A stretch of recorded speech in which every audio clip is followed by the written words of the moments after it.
Hello, this is Dillon Hartman from Durango Silver Company, and I just want to talk to you today a little bit about Royston Turquoise. Royston Turquoise is one of the favorites in America here and around the world. Royston Turquoise produces turquoise that is every color of the rainbow in blues and greens.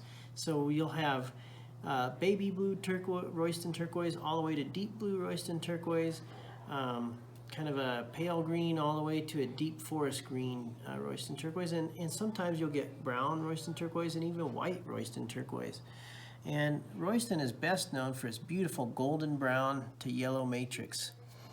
Royston is also known for its ribbon turquoise, which is a cut that's been done for many years now, but has gotten really popular in the last 10 to 15 years. The Royston Turquoise actually comes from the Royston Mining District outside of Tonopah, Nevada.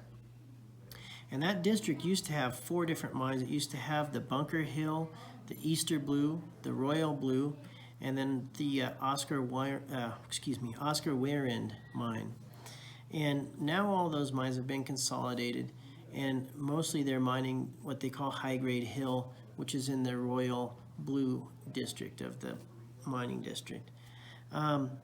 Royston Turquoise is kind of a medium turquoise in hardness and has beautiful natural colors. Let's take a look at some of the material that we have here. So here is a good example of the different greens that come out of the Royston mine. You'll see that there's the pale greens all the way to the real military greens, and then to the kind of the emeraldy forest greens. This type of turquoise is a majority of what used to come out of the Oscar Warend mine. And now we have the blue turquoise here from Royston. And this is mostly out of High Grade Hill, and which used to be part of the Royal Blue mine. And you can see why it's got more of a blue color. And Royston will have a true blue, but a lot of Royston, it's blue to, in my idea of blue, but if you're being real technical, it does have an aqua kind of blue-green color.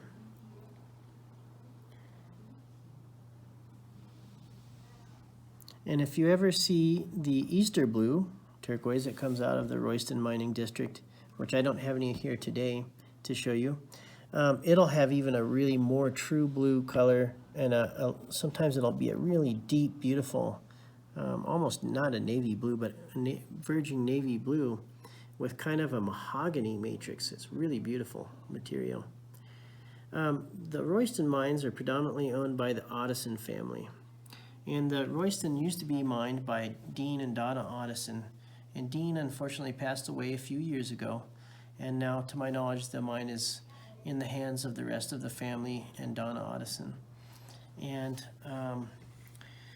so there's not as much Royston coming out as used to come out.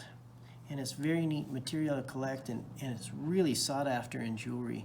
It seems like when you put a Royston stone in a piece of jewelry, it's just, customers just absolutely love it. Let me show you some of the Royston turquoise material here in the rough. This is one of the other things that makes Royston sometimes hard to come by.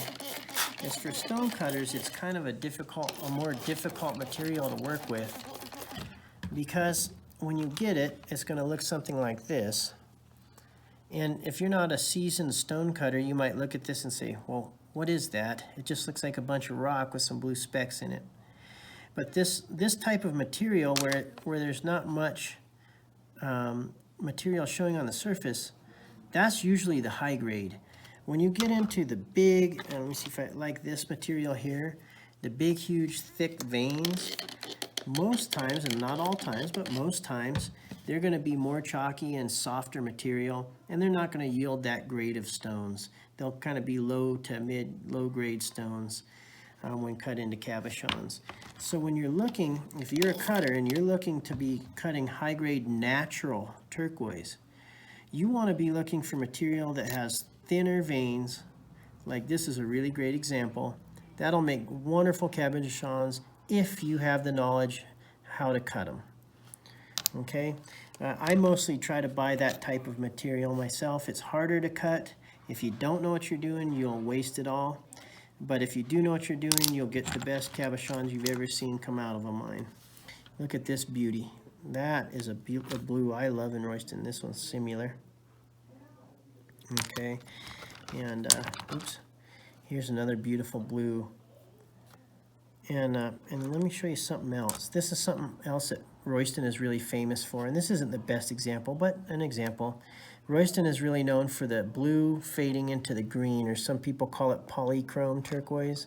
That is the most desirable in Royston turquoise for most jewelers. And that'll run in the same vein. It's really awesome. It's one of the few mines that does that. I have a really good couple examples in the cabochons right here. Look at this piece. You can see it's green, green, green, and then blue. And that's 100% natural. That's the way that came out of the earth. Here's another one.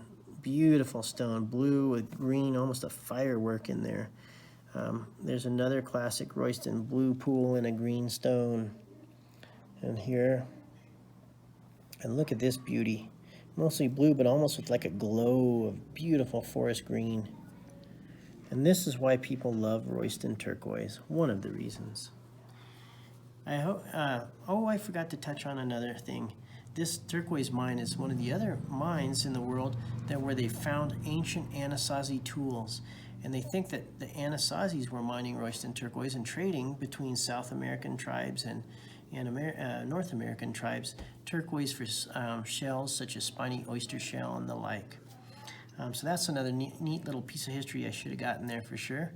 And I hope that will tell you a little bit about Royston. If you'd like to know more, we also have RoystonTurquoise.com, as well as many pages on DurangoSilver.com about Royston turquoise.